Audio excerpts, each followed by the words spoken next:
with that, let me hand it over to Dr. Fleisher, who is the chair of the economics department at Metro State College in Denver, a former colleague of mine, public choice genius, and he's going to tell us why we're wrong.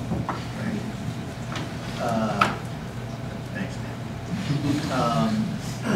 You're wrong. Okay. Good enough? Okay. Just get it out there. It's the academic way to do it. What I want to talk about a little bit today is look at, very quickly, like Bruce Fernando said, I think last night, he said he appreciates Adam Smith. So do I. Appreciate Hayek, but I'm not an expert on it, so you can probably get me on something I say about these guys pretty easily. But Adam Smith flipped Hobbes on his head and basically said that we can have a civil society by coordinating with one another through the invisible hand, and all these wonderful things are going to happen. Hayek, again, similarly, I think, used this idea of spontaneous order that, again, as Matt had said, from bottom up, we can get together collectively, join together, and do things that this top-down process of government can't do very well. And so it's by human action, but not human design. And that through the spontaneous order, we can coordinate and make things better. Have Pareto superior moves, actually. In terms of the Tea Party, let's quickly get to that. And I think that if you look at a lot of the issues they concentrate on, they are certainly, in my view, classical liberals. They want less government. But you also get, when you poll them, many of them are social conservative, and when push comes to shove, say today, when we get the Paul Ryan budget, if we look 10 years from now, where are we? Do we have smaller government? Well, no. We have a government $4 trillion, more than $4 trillion versus $3 trillion. So the question is, in terms of the Tea Party, let's assume now, and Wayne and Matt can obviously expand on exactly Tea Party issues, and let's say that the Tea Party wants smaller government. I think they do, in most cases. And I think you can take the idea of social conservative and turn that into, as long as you don't want to impose your social conservative views on the rest of society. I'm all good with that. I have no problem with that. But the problem is going to be for the Tea Party, like any other collective group, is the collective action problem that Mansur Olson talked about.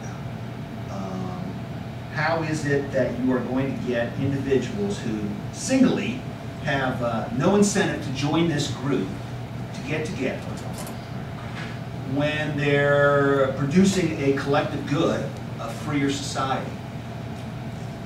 The Tea Party is going to have the same problems that any other group, AARP, or any such group like that. They're going to have the same problems. So we have entrenched interest groups who want big government today, I would argue, certainly. And then we have the Tea Party. They want small government. Again, assume that's true. If we look at the interest group theory of government, if we look at Stigler, Peltzman, Becker, the Virginia School people, those interest groups who are already entrenched have been awoken, and they are not going to just take this line down. The Tea Party can say they're for small government, but you've already got the status quo group already in power, and they will fight like hell to keep that power.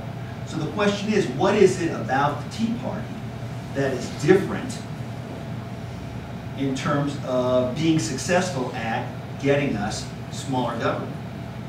Certainly, let's just take post-World War II. Are we going to get, do we have smaller government today than we did back then? No.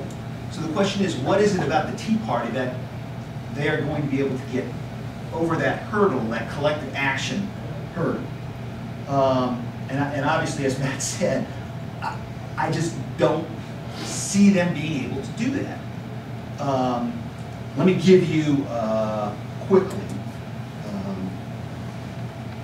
3 specific points. First is, again, this is zappy, and as people in almost all the talks I go to have to bring up, I'll have to bring up my former boss, Gordon Tullock, and talk about the transitional gains trap.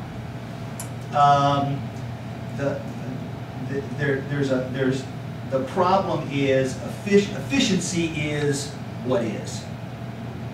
How are we going to be able to stop the inertia, the status quo from happening, continuing? How are we going to do that? I don't see how that's going to happen. Those profits that those rent seekers were able to get, they've already used up those profits. Those profits are gone, and then so the question is, how is the Tea Party going to be able to use their power, newfound power, to upend this group? Second, again, and this is more, well, probably more like Buchanan, and that is sort of, again, this efficiency is what is, because if it weren't so, what has changed today that was different 3 or 4 or 5 years ago? I mean, the status quo, that inertia, that power, what is it about the Tea Party in which they're going to be able to grasp the people, bring these people together and change what has happened? Again, I don't see it happening. And to use another point from Hayek, probably, is even if we do have change, let's jump and say that the Tea Party is successful. We have a very complicated governmental system. Take the Congress, the rules of Congress, the committee system, et cetera, et cetera.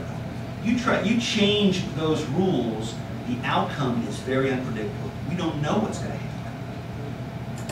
And the possibility is, because of that complication, because of the unpredictability of that change, things could get better, but things could get worse. And again, I think that feeds back into why people prefer the status quo. We know what we have now. Is it an inefficient system? Some people would argue yes. I mean, I could take the Chicago view and say, well, again, we have what we have. It is efficient. But the key question is, can we guarantee that we're going to have a better outcome than we have today?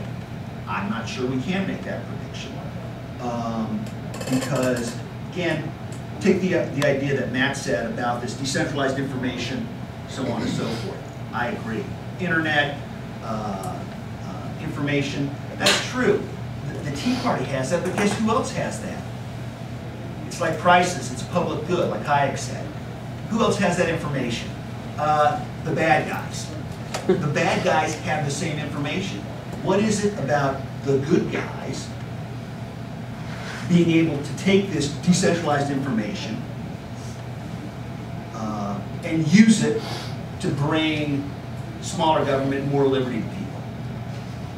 The other side has that same information.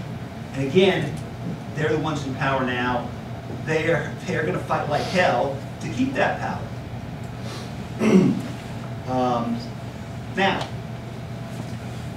in terms of this collective action problem, getting people together, certainly, Olson's talked about, others have talked about, that what you need are entrepreneurs. Entrepreneur leadership that can bring these groups together, these latent groups who individually, they get a little bit better off, but the costs are huge and therefore they're not going to join together. Well, what FreedomWorks does, and other groups like them, are the ones who take these latent groups and make them viable to get out there and push against these other guys. Again, I guess my problem is that you have an uphill struggle against people who have the same information you have and are the status quo. And therefore, you're pushing that rock, you're Sisyphus, and that rock is just going to keep rolling over your head over and over again. So, to close on a better, a more positive. Ready to slash my wrist. Look, things do change. Have they changed before? Of course they have. Again, I just don't see what in today's world.